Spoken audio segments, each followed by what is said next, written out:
എന്തുകൊണ്ടാണ് ഇടതുപക്ഷം തകരുന്നത് എന്ന കാര്യം സഭയിൽ കൃത്യമായി പറയുകയാണ് നജീബ് കാന്തപുരം.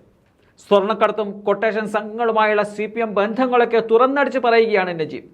ഇടത് നേതാക്കൾ ബഹളം വെച്ച് പ്രസംഗം തടസ്സപ്പെടുത്താൻ ശ്രമിച്ചുവെങ്കിലും അതിലൊന്നും വഴങ്ങാതെ തന്റെ ഭാഗം പറഞ്ഞ് അവസാനിപ്പിക്കുകയാണ് നജീബ് കാന്തപുരം. അദ്ദേഹത്തിന്റെ ആ തീപ്പൊരി പ്രസംഗത്തിലേക്ക്. ശ്രീ നജീബ് കാന്തപുരം, അങ്ങേക്ക് 7 മിനിറ്റ്. സർ, ഏതാനും ദിവസങ്ങൾക്ക് മുമ്പ് പ്രായമായ ഒരു അമ്മ എൻ്റെ ഓഫീസിൽ വന്നു. അവരുടെ കാലുകൾ രണ്ടും നീര് വെച്ച് തടിച്ച അവസ്ഥയിലായിരുന്നു സർ. അവർക്ക് ഒട്ടും നടക്കാൻ വയ്യാത്തൊരു സ്ഥിതിയായിരുന്നു. എന്നെ കണ്ടപാട് അവരെൻ്റെ കൈകൾ ചേർത്ത് പിടിച്ചിട്ട് എനിക്ക് എൻ്റെ പെൻഷൻ ഇതുവരെ കിട്ടുന്നില്ല എന്ന് പറഞ്ഞ കരയുണ്ടായി. സർ, 2023 റിട്ടയറായ 70 വയസ്സോളം പ്രായമുള്ള ഒരു സ്ത്രീ അവരുടെ കൂടെ ഉണ്ടായിരുന്നു.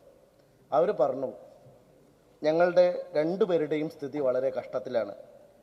ഞങ്ങൾക്ക് ഒരുപാട് പ്രയാസങ്ങളും ബുദ്ധിമുട്ടുകളും ഉണ്ട്. ആകെ ഞങ്ങളുടെ കയ്യിൽ നിന്ന് പിടിച്ച 500 രൂപയുടെ ക്ഷേമനിധി പോലും, അതുകൊണ്ടുള്ള പെൻഷൻ പോലും ഞങ്ങൾക്ക് കിട്ടുന്നില്ല. ഈ വിഷയത്തിലൊന്ന് ഇടപെടണം എന്നതായിരുന്നു അവരുടെ പ്രയാസം. സർ, ഇവിടെ അംഗൻവാടി ടീച്ചർമാരായി വർക്ക് ചെയ്യുന്ന ആളുകളുടെ വ്യാകുലതകളെക്കുറിച്ച് നമ്മുടെ ഈ സഭയിൽ ഒരുപാട് ചർച്ച നടന്നതാണ്. പക്ഷെ അവർക്ക് അവരുടെ ശമ്പളത്തിൽ നിന്ന് പിടിക്കുന്ന ക്ഷേമനിധി പെൻഷൻ പോലും ഇത്രയും കാലമായിട്ട് അവർക്ക് നൽകുന്നില്ല എന്നുള്ളത് വളരെ സങ്കടകരമാണ് സർ. 2023 പിരിഞ്ഞ ഒരാൾക്ക് പോലും ഇതുവരെ ഒരു ആനുകൂല്യവും ലഭിച്ചിട്ടില്ല എന്ന് മാത്രമല്ല, അവരുടെ കൂടെയുള്ള ആയമാർക്ക് 250 രൂപ വെച്ച് എല്ലാ മാസവും പിടിക്കുന്ന ക്ഷേമനിധിയുടെ പൈസ പോലും കൊടുക്കുന്നില്ല. ക്ഷേമനിധിയിൽ വിളിച്ചാലോ അവർക്ക് യാതൊരു തരത്തിലുള്ള മറുപടിയുമില്ല. നേരത്തെ വിഷ്ണു ഇവിടെ പറയണ്ടായി, ഇവിടെ ആശാ വർക്കർമാരുടെ കാര്യം, അതുപോലെ പാചക തൊഴിലാളികളുടെ കാര്യം. നിങ്ങൾ നോക്കൂ, അണ്ടർ പ്രിവിലേജ്ഡ് ആയിട്ട് നിൽക്കുന്ന, ഒരു തരത്തിലും ശബ്ദമുണ്ടാക്കാൻ കഴിയില്ല എന്നുറപ്പുള്ള മനുഷ്യരുടെ കഴുത്തിലാണ് ഈ സർക്കാർ കത്തിവെക്കുന്നത് എന്നത് എന്തൊരു സങ്കടകരമായ കാര്യമാണ് സർ. പിന്നെ എന്ത് ആവശ്യത്തിനാണ് ഈ ബില്ലും ചർച്ചയും ഒക്കെ ഇവിടെ കൊണ്ടുവരുന്നത് എന്നാണ് ഞാൻ ചോദിക്കാൻ ആഗ്രഹിക്കുന്നത്. സർ, നമുക്കെല്ലാവർക്കും അറിയാം, നമ്മുടെ നാട്ടിലെ ഇന്നത്തെ ഏറ്റവും പ്രധാനപ്പെട്ട പ്രശ്നം എന്ന് പറയുന്നത് സാധാരണക്കാരായ ആളുകൾക്ക് ജീവിക്കാൻ കഴിയാത്ത ഒരവസ്ഥയാണ്. ഇവിടെ നേരത്തെ ശ്രീ OR കേളു ഇന്ന് രാവിലത്തെ ചോദ്യോത്തര വേളയിൽ പറയണ്ടായി, SC വിഭാഗത്തിൽപ്പെട്ട പട്ടികജാതി വിഭാഗത്തിൽപ്പെട്ട ആളുകൾക്ക് യാതൊരു തരത്തിലുള്ള ആനുകൂല്യങ്ങളും ലഭിക്കുന്നില്ല എന്നും അവരുടെ എക്സ്പെൻഡിച്ചർ പോലും ആവാതെ ഫണ്ടുകൾ കിടക്കുകയാണെന്നും പറയുകയുണ്ടായി. എന്നാൽ നമ്മൾ മനസ്സിലാക്കേണ്ട കാര്യം, ഇത്തരത്തിലുള്ള ദുർബല വിഭാഗങ്ങളുടെ ഏറ്റവും അടിസ്ഥാന പ്രശ്നങ്ങളെയാണ് ഇവിടെ അഡ്രസ് ചെയ്യാതെ ഈ സർക്കാർ മുന്നോട്ട് പോകുന്നത്. ഇപ്പോഴും ഇതിൽ നിന്ന് ഒരു മാറ്റവുമില്ല സർ. ഈ തെരഞ്ഞെടുപ്പ് പരാജയവും പ്രശ്നങ്ങളും ഒക്കെ ഉണ്ടായിട്ടും ഇതൊന്നും വിലയിരുത്താൻ CPIM പാർട്ടിക്ക് സാധിച്ചിട്ടില്ല. എന്നാൽ വളരെ കൃത്യമായി ഇത് വിശകലനം ചെയ്യാൻ കഴിഞ്ഞത് CPIക്കാണ് എന്ന് അഭിമാനത്തോടെ ഞാൻ പറയുകയാണ് സർ. കാരണം വളരെ കൃത്യമായിട്ട് ഇതേക്കുറിച്ച് ഒരു അഭിപ്രായം പറഞ്ഞത് ബഹുമാന്യനായ CPIയുടെ സംസ്ഥാന സെക്രട്ടറി ബിനോയ് വിശ്വമാണ്. അദ്ദേഹം പറഞ്ഞ വളരെ ശ്രദ്ധേയമായ കാര്യം, ചെങ്കൊടിയുടെ തണലിൽ ആരാണിപ്പോൾ ഉള്ളത് എന്നതിനെ കുറിച്ചുള്ള ഉത്തരമായിരുന്നു സർ. ചെങ്കൊടിയുടെ തണലിൽ അധോലോക നായകന്മാരെ അണിനിരത്തിയാൽ പാർട്ടിക്ക് ഇനിയും രക്ഷപ്പെടാൻ കഴിയില്ല എന്ന മുന്നറിയിപ്പാണ് അദ്ദേഹം നൽകിയിട്ടുള്ളത്. ഘാതകൻ എന്ന് പറയുന്ന ഒരു ശ്രദ്ധേയമായ നോവൽ KR മീര എഴുതിയിട്ടുണ്ട്. KR മീര ആ നോവലിൽ ചോദിക്കുന്ന ഒരു ചോദ്യമുണ്ട് സർ.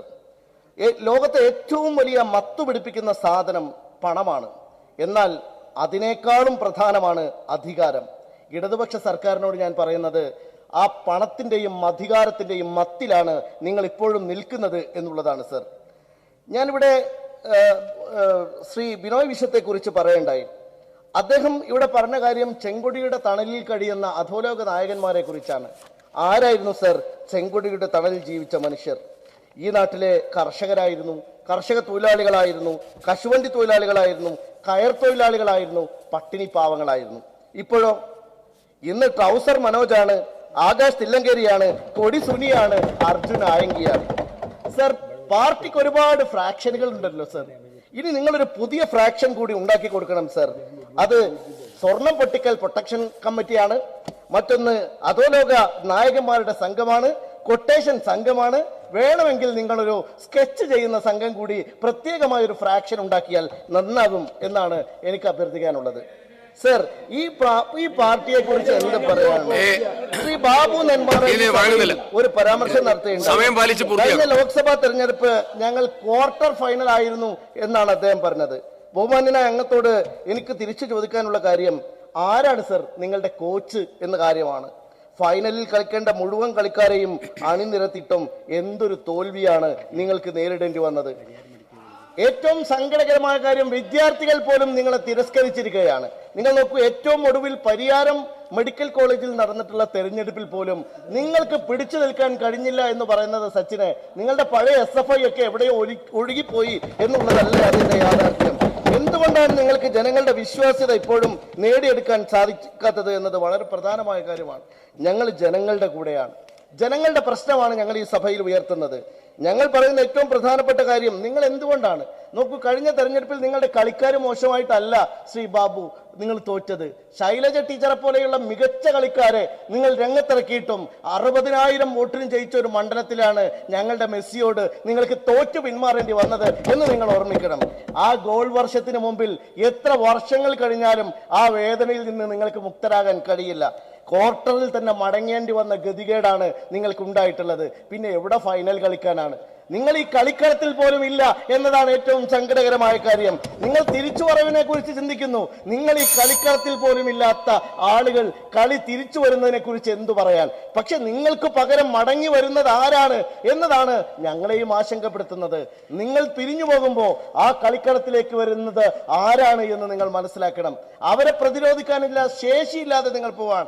എന്തുകൊണ്ടാണ് അതിന് കാരണം? പ്രതിപക്ഷ നേതാവ് എല്ലാ സമയത്തും ഈ സഭയിൽ പറഞ്ഞ ഒരു കാര്യമുണ്ട്. നിങ്ങളുടെ തീവ്ര വലതുപക്ഷ വ്യതിയാനത്തെ കുറിച്ചാണ് അദ്ദേഹം പറഞ്ഞത്. ഇന്ന് നിങ്ങളുടെ കൂടെയുള്ള ഈ കർഷക തൊഴിലാളികൾ, ഇന്നലെ നിങ്ങളുടെ കൂടെ ഉണ്ടായിരുന്ന ഈ പാവങ്ങൾ, അവരെല്ലാം വിട്ടൊഴിഞ്ഞു പോയിരിക്കുന്നു സർ. പകരം അവരിൽ നിന്ന് അവര് മുന്നോട്ട് വെച്ച ആ ആദർശം, അവര് മുന്നോട്ട് വെച്ച ഇടതുപക്ഷ ആദർശം നിങ്ങൾക്കില്ലെന്ന് ബോധ്യപ്പെട്ടപ്പോ അവര് മനസ്സിലാക്കുന്നത്, എന്നാ പിന്നെ നേരിട്ട് വലിയ വലതുപക്ഷ പാർട്ടിയായ BJP-യിൽ തന്നെ ചേരാം എന്ന് അവർ വിചാരിക്കുന്നുണ്ടെങ്കിൽ ആ തെറ്റ് അവരുടേതല്ല, നിങ്ങളുടെ പാർട്ടിയുടേതാണ് എന്നതാണ് പ്രധാനം. അതുകൊണ്ട് ഇടതുപക്ഷ പ്രസ്ഥാനം ഇന്ന് മുന്നോട്ട് വെക്കുന്ന ആശയങ്ങൾ കേരളത്തിലെ സാധാരണ മനുഷ്യരുടെ ശബ്ദമല്ല. നിങ്ങൾ ഇന്ന് പറയുന്ന സംസാരം, നിങ്ങൾ പറയുന്നത് ഈ തെറ്റുകളെല്ലാം ചെയ്തിട്ടും ബഹുമാന്യനായ മുഖ്യമന്ത്രിക്ക് എന്തു തെറ്റാണ് പറ്റിയത് എന്ന് മനസ്സിലാകുന്നില്ല. അത് തിരുത്താൻ ഒരിക്കൽ പോലും ബഹുമാന്യനായ പാർട്ടി സെക്രട്ടറിക്ക് സാധിക്കുന്നില്ല. നിങ്ങളുടെ പ്രശ്നം ഈ രാജ്യത്തെ പാവങ്ങളെ നിങ്ങൾ കൈയൊഴിഞ്ഞു എന്നുള്ളതാണ്. ഞാൻ കൺക്ലൂഡ് ചെയ്യാണ് സർ. ഇപ്പോഴും ഒരൊറ്റ കാര്യം മാത്രം പറഞ്ഞ് ഞാൻ അവസാനിപ്പിക്കാം. ഇപ്പോഴും നിങ്ങളുടെ പ്രയോറിറ്റി എന്ന് പറയുന്നത് ഈ പാചക തൊഴിലാളിയല്ല, നിങ്ങളുടെ പ്രയോറിറ്റി എന്ന് പറയുന്നത് ഈ ആശാ വർക്കർ അല്ല, നിങ്ങളുടെ പ്രയോറിറ്റി എന്ന് പറയുന്നത് ആയമാരല്ല, നിങ്ങളുടെ പ്രയോറിറ്റി എന്ന് പറയുന്നത് ഈ നാട്ടിലെ സാധാരണ മനുഷ്യരെ അല്ല. നിങ്ങളുടെ പ്രയോറിറ്റി എന്ന് പറയുന്നത് പ്രിവിലേജ്ഡ് ക്ലാസ് ആണ്. അവരുടെ പ്രശ്നങ്ങൾ മാത്രമാണ് നിങ്ങളുടെ മുമ്പിലുള്ള പ്രശ്നം.